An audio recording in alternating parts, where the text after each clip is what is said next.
الحمد للہ وحدہ والصلاة والسلام علی من لا نبی بعدہ، اما بعد۔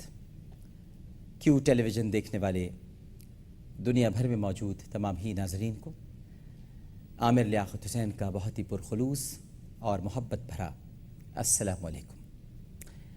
پروگرام ہے آئیے اپنی اصلاح کریں۔ قرآن پاک کی ایک آیت کریمہ سے آج آغاز کرتے ہیں۔ اللہ سبحانہ و تعالی اپنی کتاب بلاغت میں ارشاد فرماتا ہے، ان اللہ لا ينظر الى صورکم واموالکم ولكن ينظر الى قلوبکم واعمالکم۔ بے شک اللہ نہیں دیکھتا تمہاری صورتوں کو اور تمہارے مالوں کو، لیکن دیکھتا ہے تمہارے دلوں کو اور تمہارے اعمال کی طرف۔ اب آپ لاکھ چاہے اچھی صورت والے ہوں، بنائی تو اسی کی ہے نا، آپ نے تو نہیں تخلیق کی۔ اب آپ لاکھ آپ کے پاس مال و دولت ہو، دیا تو اسی کا ہے، آپ کا اپنا تو ہے نہیں۔ لیکن نہ تو وہ آپ کے چہرے کی طرف نگاہ فرماتا ہے، اور کیوں فرمائے؟ احسن تقویم پہ بنانے والا خالق اس سے بھی حسین چہرے تخلیق کرتا ہے، اور وہ تو دنیا کا سب سے حسین و جمیل چہرہ تخلیق کر چکا، جو محمد مصطفیٰ صلی اللہ علیہ وآلہ وسلم ہے۔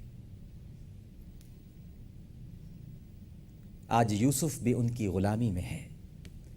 تم نے دیکھا زلیخا ہمارا نبی۔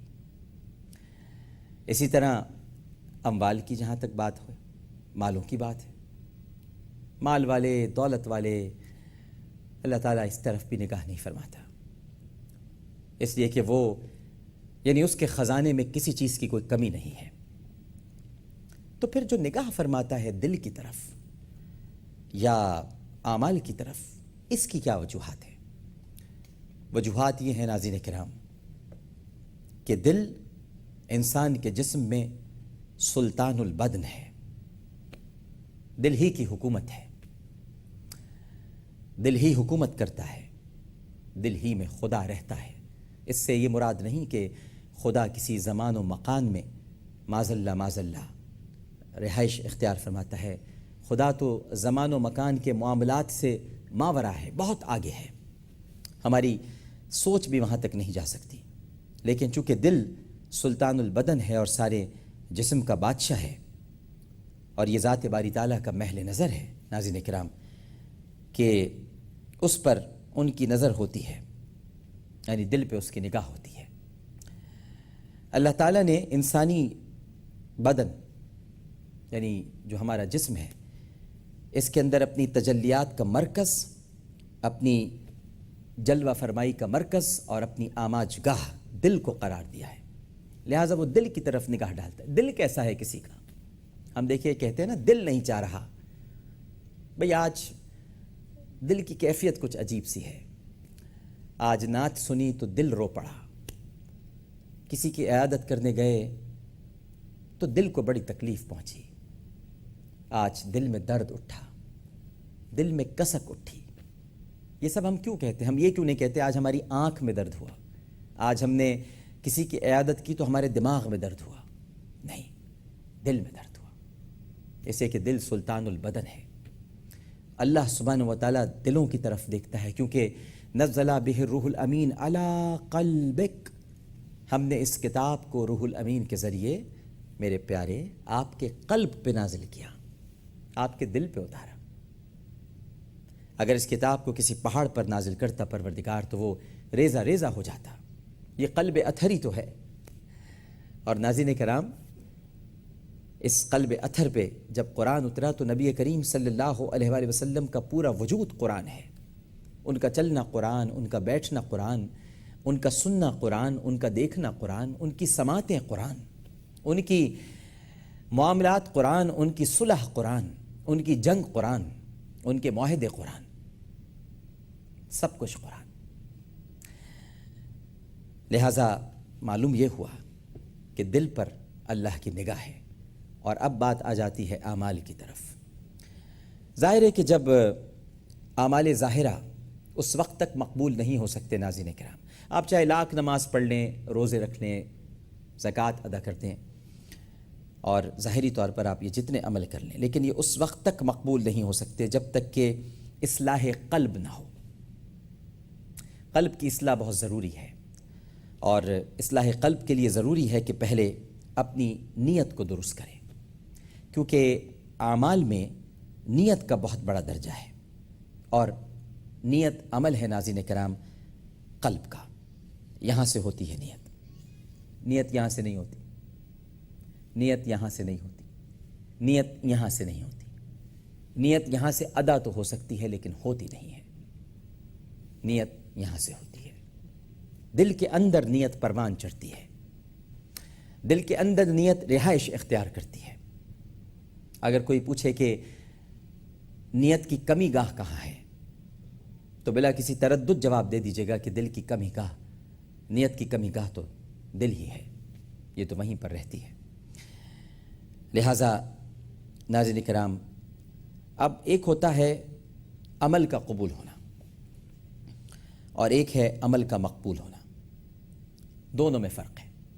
ایک ہوتا ہے قبول ہونا اور ایک ہوتا ہے مقبول ہونا۔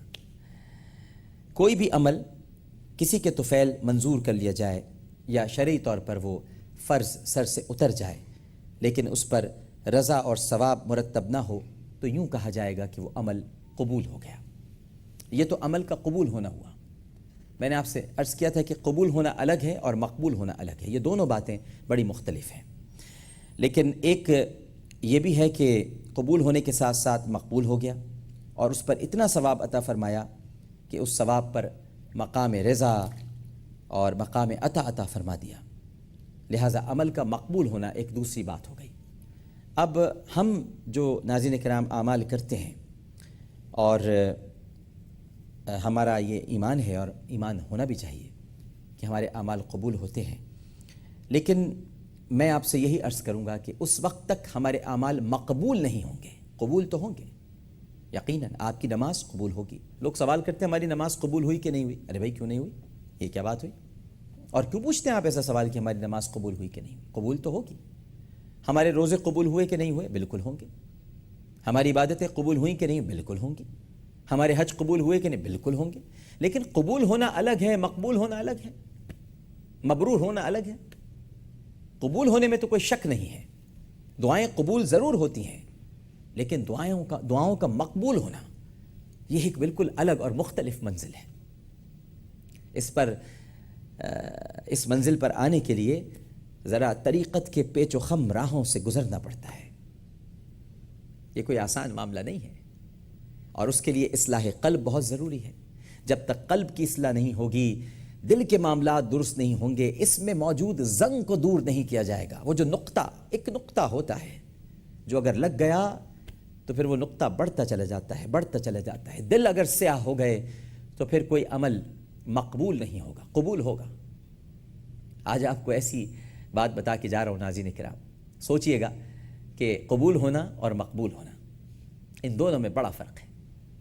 مقبول ہو جائے تو پھر مقبول ہو جائے۔ اللہ تعالیٰ کو کوئی بندہ اگر محبوب ہو جاتا ہے تو پھر وہ حضرت جبرائیل علیہ السلام سے ارشاد فرماتا ہے، اے جبرائیل، زمین پر میرا فلاں بندہ مجھے محبوب ہو گیا ہے، لہٰذا فرشتوں میں اعلان کر دو، بتا دو انہیں کہ فلاں بندہ مجھے محبوب ہے۔